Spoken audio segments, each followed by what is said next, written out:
So here I get ready to go into character, so we'll talk about the different eye colours here. And it muted it because I was listening to music as I was doing it. So as you can see, this person here has got greeny hazel eyes and they're wearing that pale pink. They could go over a brighter pink and get more of an effect. And then you get these thin eyebrows. Thin eyebrows look really good when you've got a small forehead, I think. And the rest of your shape's more of like oblong, but also heart-shaped. But yeah, this person's really pulled it off really well. And you can see it with like the purple lip and the purple eyes. We're not seeing so much of the eye colour. But yeah, we're still seeing like a good effect. And then we go into this one, these blue eyes.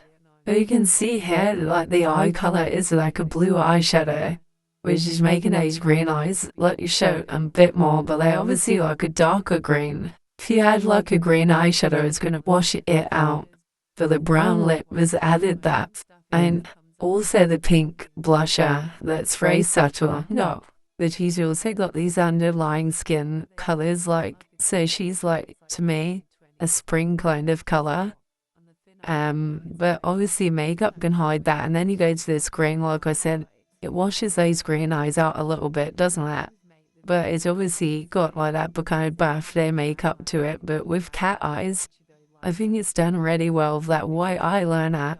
I can never master white eyeliner. I love how it looks, but it seems to be one of those things you're either good at or you're not. And yeah, you can see there like how well it's done. Ignore the subtitles because they're not aligning with what I'm saying now. I've had to change it because it got copyrighted and I wanted this video to actually re-up my other makeup video did well. So I moved past this. And what is making that stand out a little bit more is that pink blush. So you got to pick the white pink blusher for this look. And then you have black don't crack.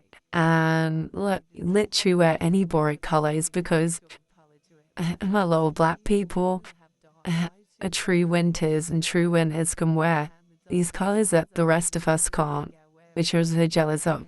I don't even know what season I am, but I'm going with like the colour palettes and stuff and what like shows that. And then this gothic look.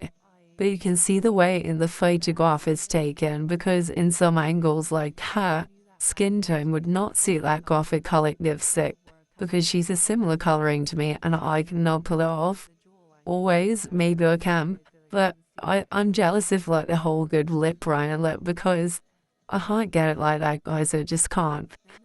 And then we go to early 2000s. Even though I think this is more 90s makeup, in the 2000s we wore blue eyeshadow, not blue.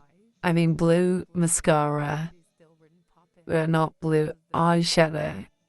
The pink lipstick's on point a little bit more, but yeah, that blue eyeshadow isn't.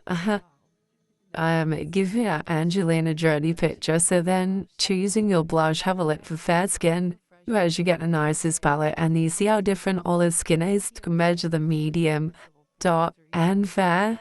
So it's basically the summer season of its own beauty palette. But yeah, it's still beautiful. See with these darker tones, obviously you have to go darker because the skin is darker. But yeah, it still looked really hot, really good, and pretty. And then we come to the eyeshadows, and which eyeshadows are good for like the background eyeshadow, and what's good for the whole lid rather than just like your outer lining, if you get what I'm trying to say.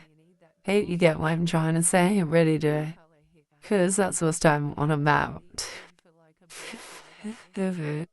And then, like, we go to blue eyes, and blue eyes, they're gonna suit pastels all of the time. But then you get these darker eyes, and anything that's bright is gonna make them look lighter, which I think's good for darker skinned people. And then Rihanna, she can let you get away with anything. Look how I keep him spoke. He's so prominent, but girls today want to have that one big lip. Like, don't ask me why. I think it's silly. Like, Rihanna pulls it off every time. I've never seen Rihanna look bad in a picture. And is Rihanna an Aries rising? Because if she's got like a 12th house moon or a Pisces moon, then, which I don't think she does have, I think she might have a 12th house moon, she's always going to look good in photographs. Even this one, like where her corners are, is good, like is still Rihanna, she's still gorgeous. And she always will be. And there's some like undertones there that aren't so flattering. It's probably the any unflattering picture. And then you get this. So you see how she's got these green eyes. They've added a little subtlety of the red undertones, but also like a terracotta vibe. And then this look I love with the black hair that she could really pull off with her bright green eyes. And yeah, she's just gorgeous. It's Rihanna at the end of the day. And then this one was a dark gothic look with her Cupid space though. Still looked really hot, really sexy. That's all go. And then we come on to Jordan and how she pulled off any lip, because she also has green eyes as well. And I think when you have green eyes, well, the darker your eyes get, the more eye colors and hair colors you can pull off. Then here's her in the jungle with blonde hair. See, I always think blonde hair is the most flattering on people. Maybe not Rihanna, but everybody else. Like Rihanna looks really good with really dark hair.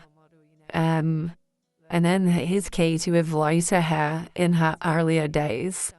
And another one. And another one. People get annoyed with my hair of the next look.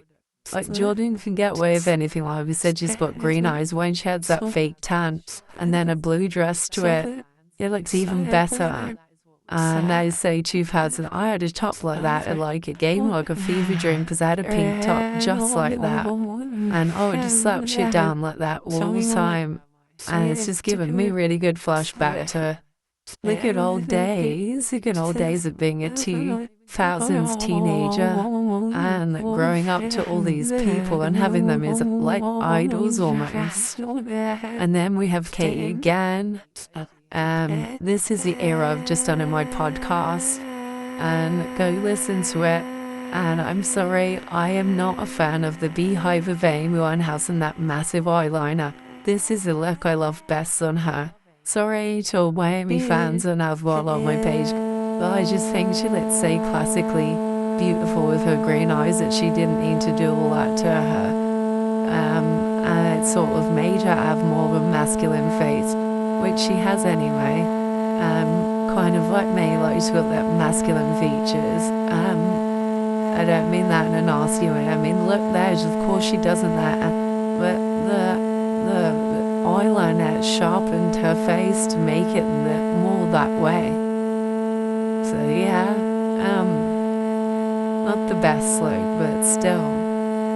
And then we have Beyonce, whose stylist must be really good and makeup eyes must be really good because comes out looking so beautiful all the time.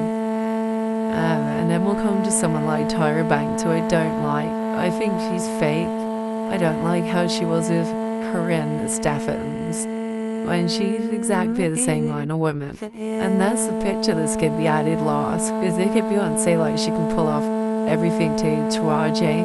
Wasn't grey makeup for her, but it's still Taraji B. Henson, and that bright lip is a lot. And then Nicki, I'm not a big fan of, but the makeup looks really good there. And then we have Rihanna with and without makeup, and the worst makeups allegedly. I went through all of them. I was like, third, not bad. Second, not bad. Third, bad. Fourth, not bad at all. Fifth, yeah, not great. Sixth, terrible. Seventh, not so bad as Drew. And then the last two, not so bad. And Selena wasn't bad at all. She's got a harsh face, so she needs to. And Kristen, Stewart. The Skittles outright.